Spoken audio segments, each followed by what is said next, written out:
আসসালামু আলাইকুম বন্ধুরা, দেখুন একা একা রান্না করার চেষ্টা করছি। ফ্যামিলি ঈদের ছুটি কাটানোর জন্য বাড়িতে চলে গিয়েছে 7 দিন আগেই, যার কারণে আমি একা হয়ে পড়েছি। এখন আমাকে একা একাই রান্না করে খেতে হবে। রমজান মাস, রোজা থাকতে হবে, যার কারণে রান্নাও করতে হবে, সেহরি খেতে হবে। ফ্যামিলি বাড়িতে চলে গেল 7 দিন আগেই। আমার অফিস ছুটি এখনও 7 দিন বাকি আছে। এখন এই 7টা দিন কষ্ট করে রান্না বাড়া করে খেতে হবে। ব্যাচেলার জীবন, এখন ব্যাচেলার জীবন খুব কষ্টের জীবন।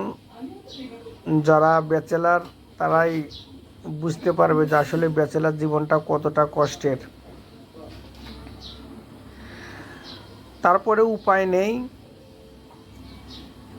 রান্না তো করতেই হবে, খেতে তো হবেই। এখন টুকিটাকি যতটুকু রান্না করতে পারি ঠিক ততটুকুই করে খাওয়ার চেষ্টা করব।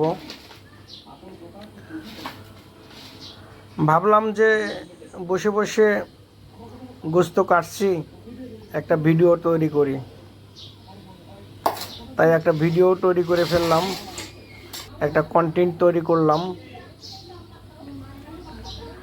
আসলে ব্যাচেলার জীবনে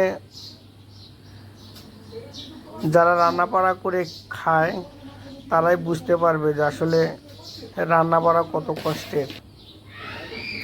তারপরে উপায় নেই, রান্না বাড়া করে খেতেই হবে।